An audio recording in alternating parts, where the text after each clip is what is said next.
朝の光が障子の隙間から静かに差し込みます。薄い光の筋が畳の上をゆっくりと這うように伸びていきます。佐藤春子72歳。夫に先立たれてから5年という月日が静かに流れていきました。この古い木造の家はまるで主を失ったかのようにひんやりと冷えています。台所に立つ背中は以前より少しだけ丸くなりました。お湯の沸く音が静まり返った部屋に響き渡ります。シュンシュンとまるで泣いているようなそんな音に聞こえます。急須にほうじ茶を注ぎながら香ばしい香りが一瞬だけ心を温めます。縁側の外では庭の梅の木に小さなつぼみが一つ。春はもうすぐそこなのに、私の心はまだ冬の暗闇の中に取り残されています。急須を両手で包み込み、ゆっくりと仏間へ向かいます。おはよう、お父さん。遺影の中の夫は優しく微笑むだけで何も答えてはくれません。今日も誰とも話さず日が暮れていくのでしょうか。孤独という重荷が肩にずしりと響きます。突然、鋭いインターホンが鳴り響きました。心臓が跳ね上がり、お盆の上の湯飲みが揺れます。はい、今行きます。膝の痛みをこらえ、やっとの思いで玄関の扉を開けました。そこに立っていたのは、隣の家に引っ越してきたばかりの若い奥さんでした。挨拶をしようと口を開いた瞬間、突き刺さるような言葉が飛んできました。佐藤さん、これ本当に迷惑なんです。指さされたのは、庭に置いた古い植木鉢でした。枯葉がうちの敷地に散るんです。掃除する身にもなってください。驚きで声が出ません。あ、すみません、すぐに片付けます。私の言葉が終わる前に彼女は背を向けて足早に去っていきました。ピシャリと閉まるドア、そして冷たい沈黙。情けなくて涙がこぼれそうになります。一生懸命、ただ一生懸命生きてきただけなのに。年を取るということはただの邪魔者になることなのでしょうか。胸の奥がぎゅっと締め付けられました。怒りよりも悲しみが私を支配していきます。逃げるように奥の部屋へ戻りました。乱雑になった物置の隅、ふと目に入ったのは亡き母の裁縫箱でした。重厚な木の箱の蓋を開けると古い木の香りがふわっと広がります。中には色とりどりの糸、そして小さな空き缶。その中から一つの琥珀色のボタンを見つけました。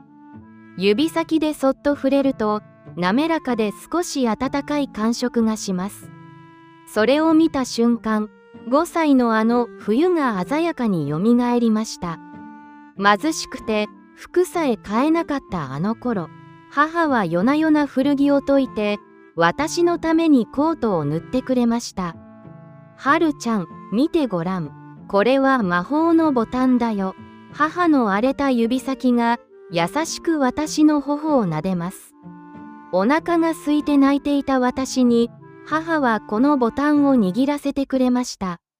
これを握れば大丈夫。お母さんがついているから。母の背中は小さくてもどんな壁よりも大きく頼もしかった。あんなに苦しかったのにどうしてあんなに暖かかったのでしょうか。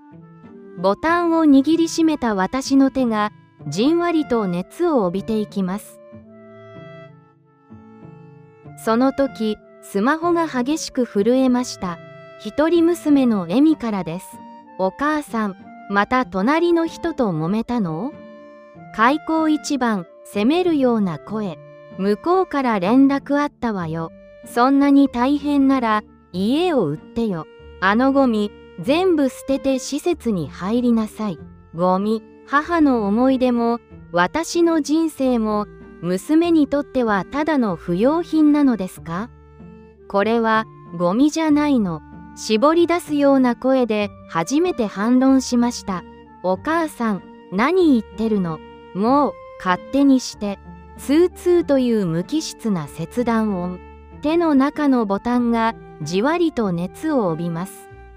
母の魔法はもう消えてしまったのでしょうか？いいえ、まだこの手のひらに確かに残っています。私はゆっくりと立ち上がり、涙を拭い、背筋を伸ばします。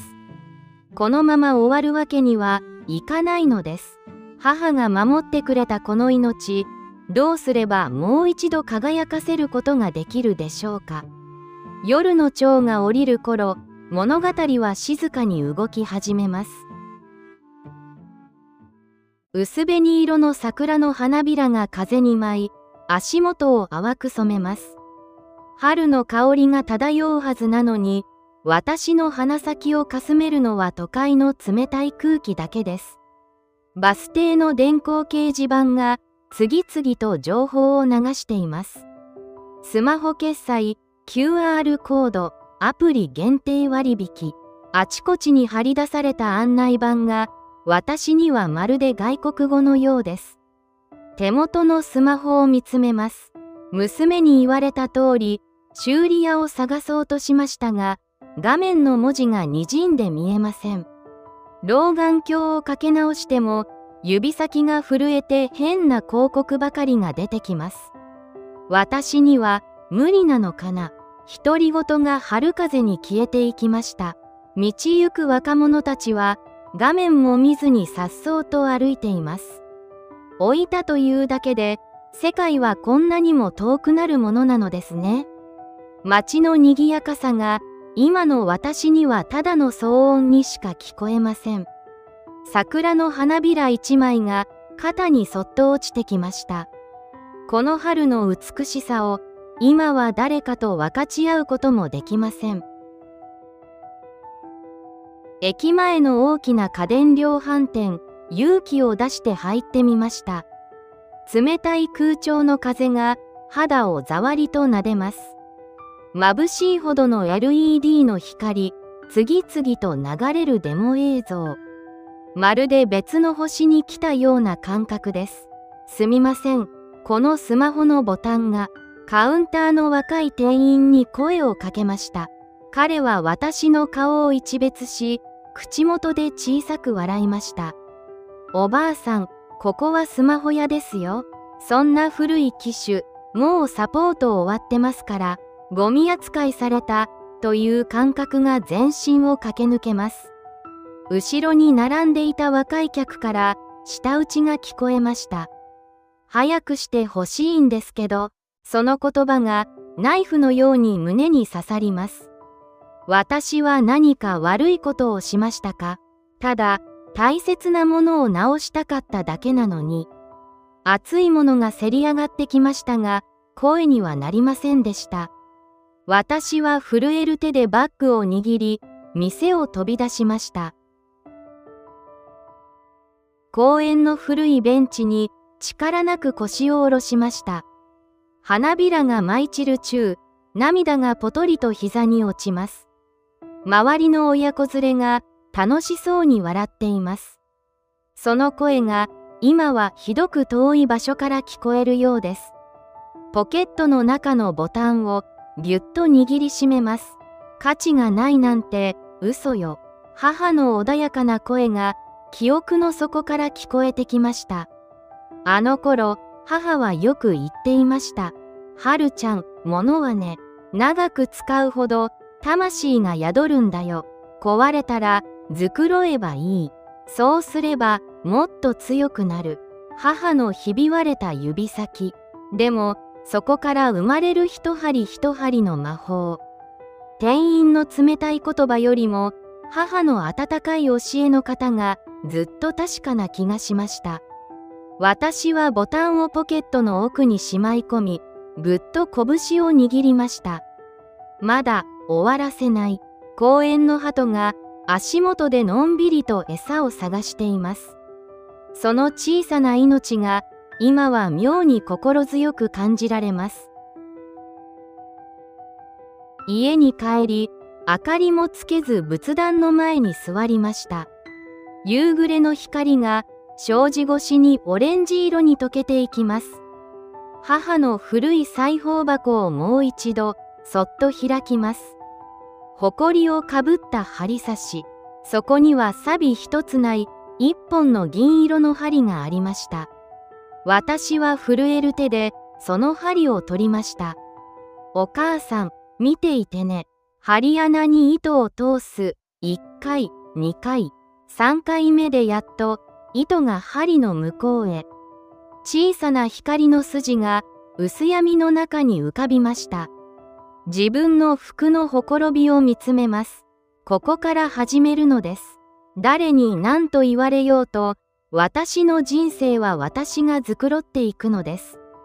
その時、玄関のチャイムが静かに鳴り響きました。こんな時間に誰でしょうか。私の心臓がまた小さく波打ち始めます。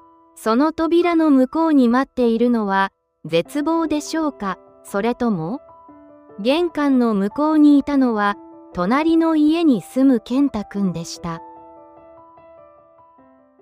まだ5歳くらいの小さな男の子。その手には片腕が取れかかったクマのぬいぐるみがありました。目が真っ赤になるほど泣いたのでしょう。頬はぷっくりとまだ腫れています。春子さん、これ直せる？泣き出しそうな大きな瞳がまっすぐに私を見つめます。胸の奥がカーッと熱くなりました。もちろんですよ、健太くん。魔法をかけてあげましょうね。母の裁縫箱を開きました。あの琥珀色のボタンを取り出し、熊の目に添えてみます。針と糸が踊るように生地を縫い合わせていきます。痛くないからね、大丈夫だよ。母が私にしてくれたように優しく語りかけながら一針一針。健太くんは息を飲んで私の手元を見つめています。わあ、すごい、前より強そう。元通りになったクマを抱きしめ、健太くんは満面の笑みで走って帰っていきました。誰かの役に立てた喜びが指先にまだぬくもりとして残っています。縁側に差し込む春の光が今日はいつもより眩しく感じられました。そのぬくもりを切り裂くように大きな足音が近づいてきました。娘のエミが大きなゴミ袋を両手に抱えて現れたのです。お母さん、まだやってるの？私の手元の裁縫箱を見て彼女は深くため息をつきました。そんな古いもの全部捨ててって何度も言わせないでよ。エミは容赦なく押し入れの奥をかき回します。これだってもうボロボロじゃない。彼女がつかみ出したのは私が昔彼女のために塗った幼稚園のお弁当袋でした。色あせたイチゴの刺繍。それは私の青春そのもの。待って、それは捨てないで。私は思わず彼女の手をつかみました。お母さん、しつこいわね。今の時代、こんなの100円で買えるの。思い出なんてお腹は膨らまないわよ。ゴミ袋に放り込まれる私の大切な記憶たち。カサカサという乾いた音が部屋に虚しく響きます。この音が止まるたびに私の心が少しずつ削り取られていくようでした。思い出がゴミだなんてあんまりじゃない、エミ。震える声で訴えました。仕事で疲れてるのよ、私は。エミの怒鳴り声が狭い部屋に突き刺さります。お母さんの大切に私はずっと振り回されてきた。もう解放してよ。彼女の目には私への苛立ちと隠しきれない疲労の色がありました。自分の人生を否定されるより娘をここまで追い詰めていたという事実の方が胸が潰れそうです。そうね、ごめんなさい。私は掴んでいた手をゆっくりと離しました。来週また来るから覚悟しておいて。嵐のような去り際。残されたのは無残に開いたゴミ袋と私の深い孤独だけでした。部屋の隅で健太くんのクマが倒れているのが目に入りました。私はそれをそっと起こしてやりました。静まり返った部屋の中で私は動けずにいました。私のしてきたことは全部間違いだったのかしら。母から教わった繕う心、それは今の世の中ではただの国際執着なのでしょうか。ふとゴミ袋の隙間にキラリと光るものがありました。あの琥珀色のボタンです。袋の中からすくい出し、手のひらに乗せました。お母さん、私どうすればいい？その時スマホの通知音が小さくなりました。健太くんのお母さんからの一枚の写真でした。元気に遊ぶ健太くんと私が直したあのクマ。息子が宝物だと言って離しません。本当にありがとうございました。涙が一滴ボタンの上に落ちました。捨てようとする娘と宝物だという隣の子。価値を決めるのは時代ではなく心なのだとボタンが教えてくれた気がしました。私はゆっくりとゴミ袋を解き始めました。私の本当の反撃はここから始まるのです。さて、私が最後に見つけたあるものとは一体何でしょうか？翌朝のことでした。スマートフォンの通知がひっきりなしに鳴り響きます。健太くんのお母さんが SNS に投稿したあのクマ。魔法の針仕事として瞬く間に広がっていました。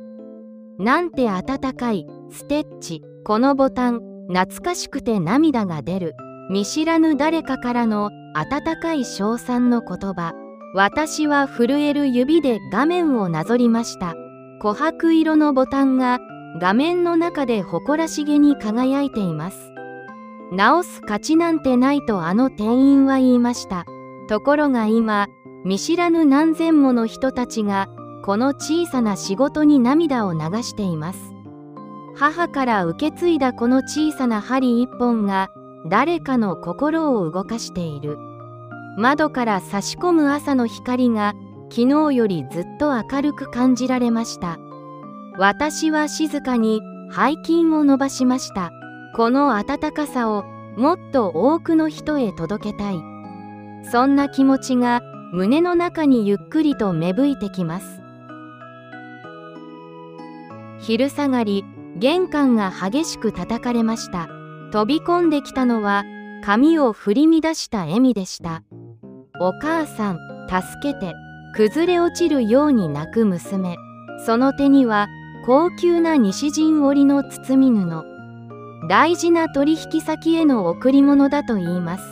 運搬中に鋭いものが当たり、真ん中に大きな裂け目ができてしまったのです。もう間に合わないわ。私のキャリア、これで終わりよ。泣き叫ぶ娘の姿。つい先日ゴミを捨てろと怒鳴っていたその娘が、今、私の足元で震えています。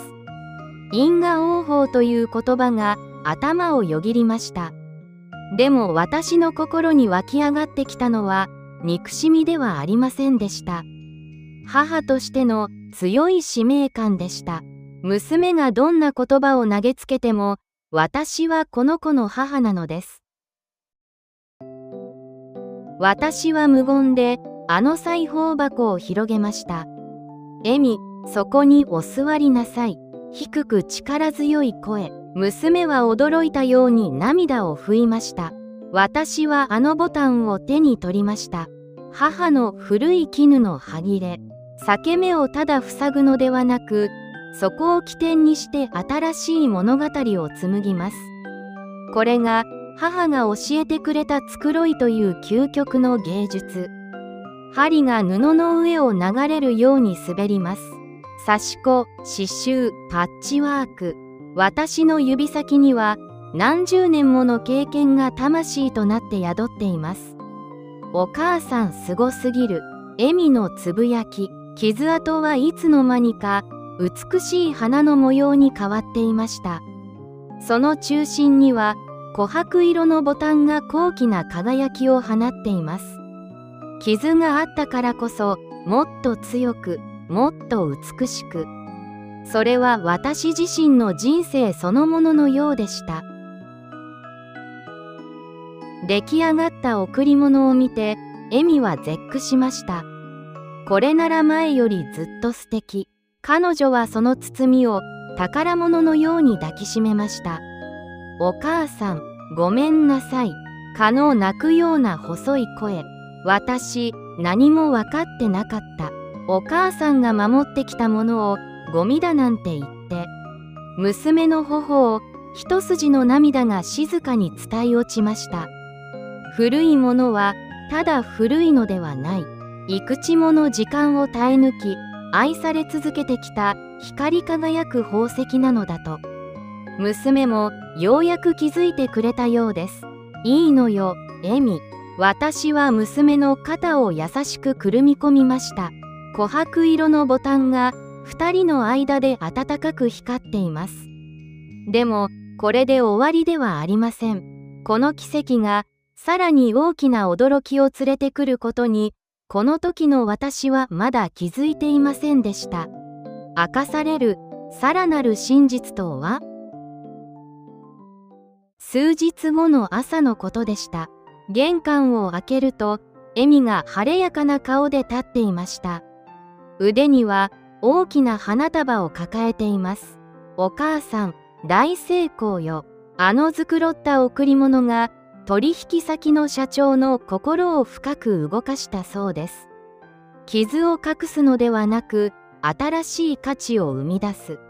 その精神に感銘を受けたと、社長自ら電話をくれたとのこと。私、お母さんのこと誇りに思うわ。生まれて初めて、娘から聞く肯定の言葉。私の凍てついていた心が、春の陽気に溶けていく感覚がしました。ありがとう、エミ。私は花束を抱きしめ、静かに微笑みました。誰かの役に立てる喜び。それは、年をとっても変わることのない生きる活力なのです。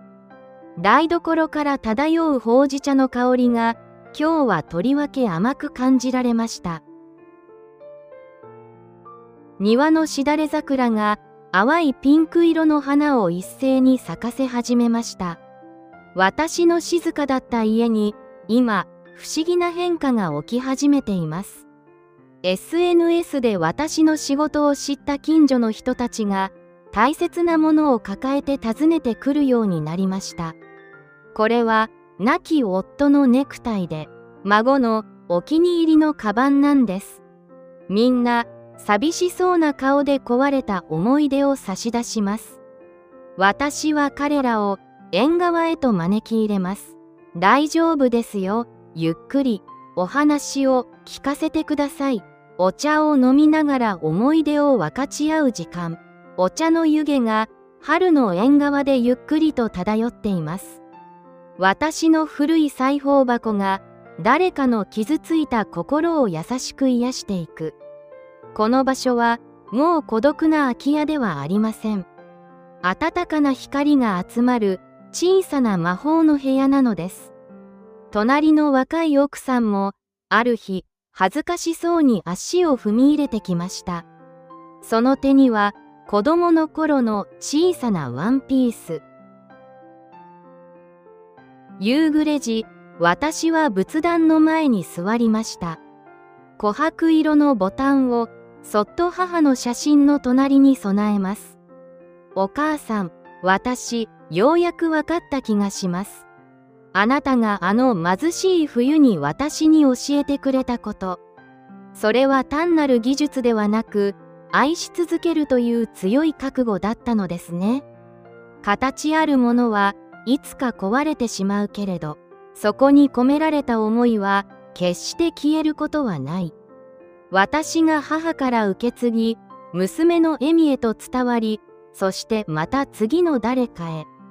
琥珀色の暖かい光は時代を超えてつながっていくのです。守ってくれてありがとう。私は手を合わせ、深く頭を下げました。線香の煙が細くゆっくりと天井へ向かって昇っていきます。心の中が凪のように静かで、満ち足りた幸福感に包まれました。母よ、あなたの魔法はまだここに確かに生きています。春風が部屋の中を心地よく吹き抜けます。私はゆっくりと立ち上がりました。膝の痛みは相変わらずですが、足取りは昨日よりずっと軽やかです。玄関を開けると、舞い散る桜の花びら。世界はこんなにも美しく輝いていました。さあ、始めましょうか。私は裁縫箱を手に、今日も誰かのために針を通します。子供の頃のあの記憶が、今の私を支え、明日の私を導いてくれる。72歳、私の人生。本当の輝きは、これから始まるのです。青空を見上げながら、私は心からつぶやきました。